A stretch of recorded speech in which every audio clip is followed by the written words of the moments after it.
Welcome everybody, and we are back in Planet Coaster with Camel Studios, and yes, I don't let you down, right guys? Even though this week has been completely taken over by Jurassic World Evolution, we are back in Planet Coaster, and as I said, I had a role the last couple of weeks, I have to say. I played a little bit of Camel Studios, so I still have some footage left, which is very cool to be shared with you right now. In all honesty, I haven't played that much lately, because basically I've played the shit out of Jurassic World Evolution.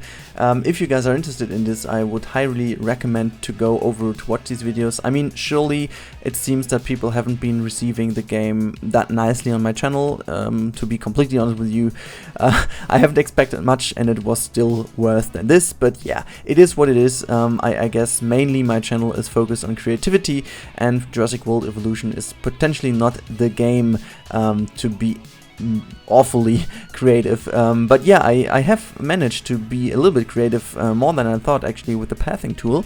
And if you want to see this, you just I would highly recommend to click the little icon on the top right now, because this is the link to the sandbox mode of Jurassic World Evolution. If you guys want to look what I'm able to do in this game, just jump over there and yeah, just watch it and let me know what you think. But now back to Planet Coaster. I'm very happy to be back making a Planet Coaster video, and I still want to try to at least have one video a week, maybe even more.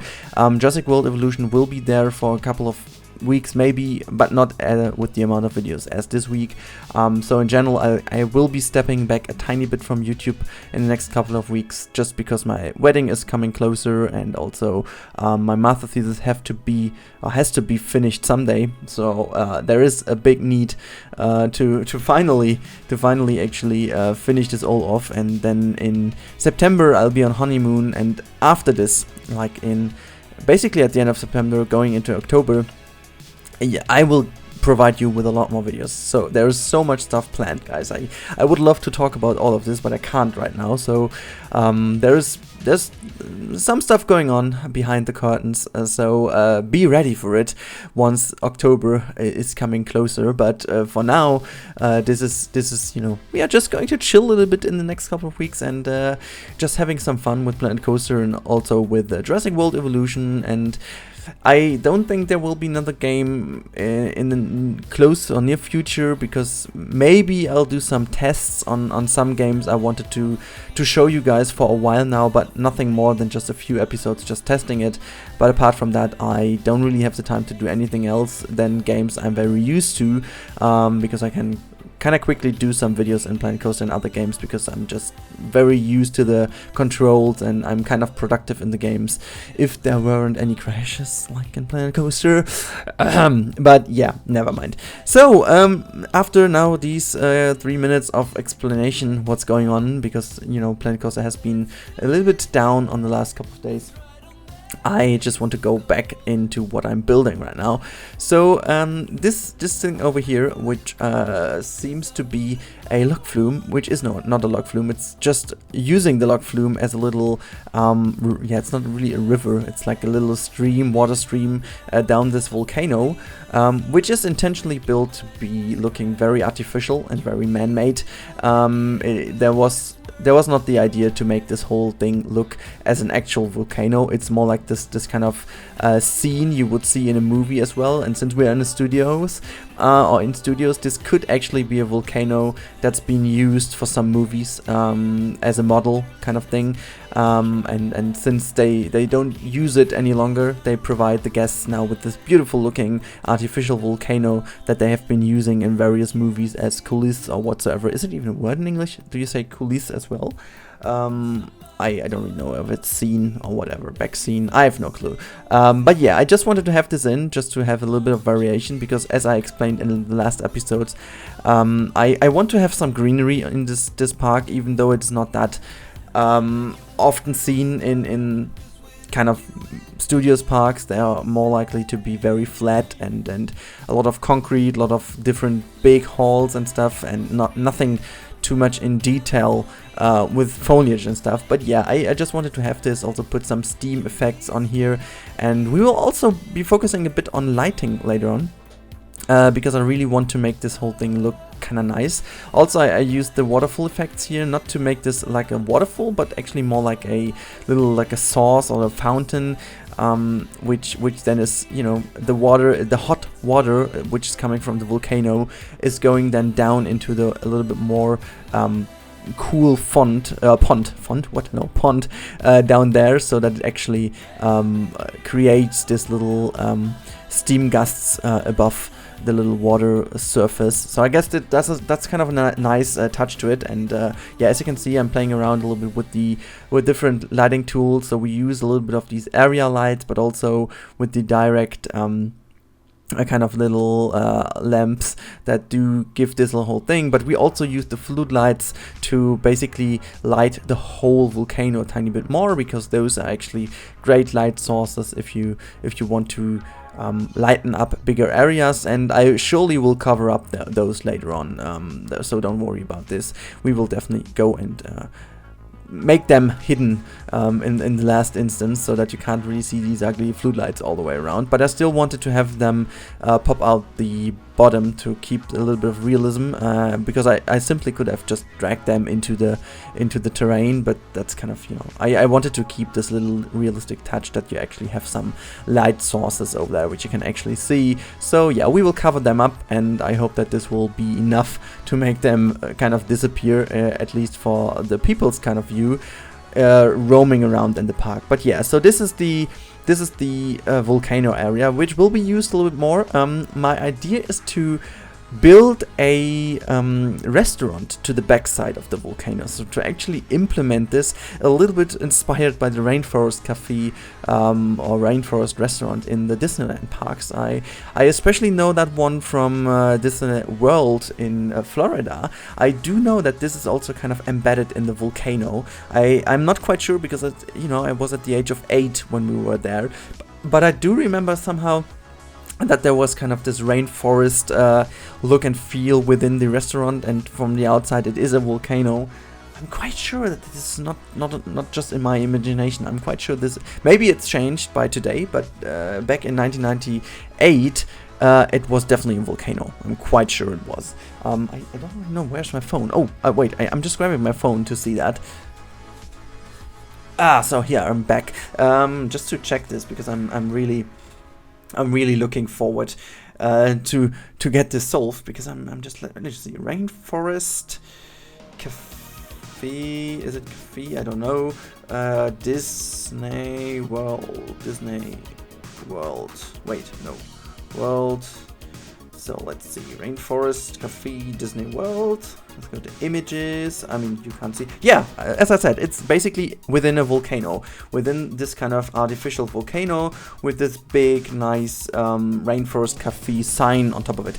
Okay, so yeah, basically my imagination, or my memories, I should say, were totally correct. So basically this is also something that inspired me, because as a kid, that was very cool to be in there. And I remember some neat animatronics of animals that actually, like an elephant that kind of moved across the table once you sit down there and enjoyed your meal. The elephant kind of looked over the table. That was very nice, and as a kid this was just very fascinating. But yeah, as you can see, I also made this slightly raised path over here, because I want to have some more layers in the park to make this whole look a bit more interesting, and not to make everything stick to the ground and not completely flat. So I wanted to create this little borderline to the little kind of, it's not a lakeside, it's just, you know, this kind of little raised path which goes around this tiny pond. But I imagine that this is a nice touch, so that people can actually walk up there and take some photos from a little bit raised position, and then we have this little kind of flower bed in front of it, which just separates this one from the overall pathway, which we definitely use all over the place to create some more concrete pathways, so that people can roam around a little bit more easy. And we will put also some little not restaurant, but some food stalls and stuff we will put in the end. There are great ones on the workshop, by the way. So food stalls and stuff, they're just amazing creations on the workshop. But I want to go and try myself doing some of those in the future. I have some ideas in my mind, but that potentially is the last touch, because that can be also done as a nice blueprint. So I also imagine to make this as the next Rudi's Props episode, because we have kind of skipped the Rudi Props episode in June so far, and I'm not quite sure if I can deliver one. So maybe for July that can be a Rudi's Props episode. But anyways, so for now, I want to ask you something, guys, and I also asked this in the last Jurassic World Sandbox episode. Or I will ask, I don't even know. No, it's Sunday today, so Jurassic World Sandbox mode will be out tomorrow. But as the light designer did this as well, I found this a very interesting thing, and I want to know from you guys in the comments, where are you actually from? Not only the country, because that's what I can see basically in my stats, but I really want to know where you're from, like the city where you're from, and where do you live, and where you used to live, and you know, all these kind of things are very interesting to me, to actually get to know a little bit more about the people watching my videos, instead of these just very impersonal data I get from Google Analytics. So yeah, just drop down in the comments below which different areas you're from. This is very nice, and would be very cool to know. But yeah, now we are going into something very special. I've been looking forward quite a long time to this, and we are going to build the entrance to the Pirate's Journey backstage tour. This is what I decided to go for next, and I'm very happy with the result of the end of this episode. You will see that. I will also put down some screenshots, or maybe one screenshot at the end, so you can see. You may be wondering why the ship is flying around in this area, but now we are going to do something which is highly influenced by the Zeppelin thing, which is in Disneyland Paris in the Discovery Land. Right opposite to the opposite side of Space Mountain, you will find this Zeppelin thing, and I believe it's a restaurant or whatsoever. And this is the big Zeppelin is kind of built into the hall, kind of as a hangar, and that's really interesting to look at, and it really gives this whole area a nice touch. And I wanted to create something else for quite a long time, but I didn't really know what to use for it and what to make this look like. But now I really figured I could use the actual pirate ship I built myself, because the Grand Galleon, which is in the game, is a bit too big actually. I don't really want to use this one, and also you can really look from the bottom part of it to see the machinery going on, and this explains it a bit already. And so we can also make a little souvenir shop at the beginning, and in the big hall then we will have the backstage tour, which will be very interesting to build, because we have to build this very tight into this hole. I'm not quite sure which track ride we are going to use for it. I was looking into the Robo-Arm or the Huntsman, but I'm not too sure which one of those two I'm going to use in the end. But yeah, and as you can see, I'm also using the glass now to build this this nice roof to the hangar, and I guess at the end this is very interesting looking. I'm really happy with the outcome. I wasn't that sure at the beginning, but I'm really happy how this turned out in the end.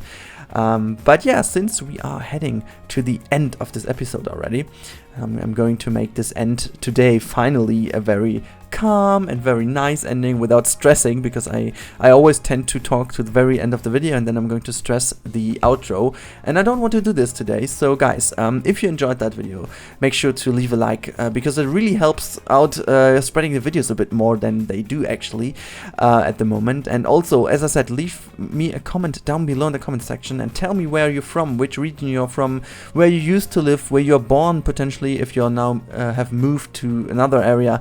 I really want to know this, and if you haven't subscribed yet, make sure to subscribe. And also, very important guys, if you have subscribed and you like my videos and you have the feeling that you are having some problems with the notifications, which is still a thing at YouTube, the notification stuff is still broken, make sure to head over to my channel and make sure that the bell icon is clicked, because if you haven't clicked the bell icon, you will barely ever get any notifications when new videos are up. So make sure to hit that. And yeah, very important now. Have a great day guys, and enjoy whatever you do. So see you in the next episode, and bye bye.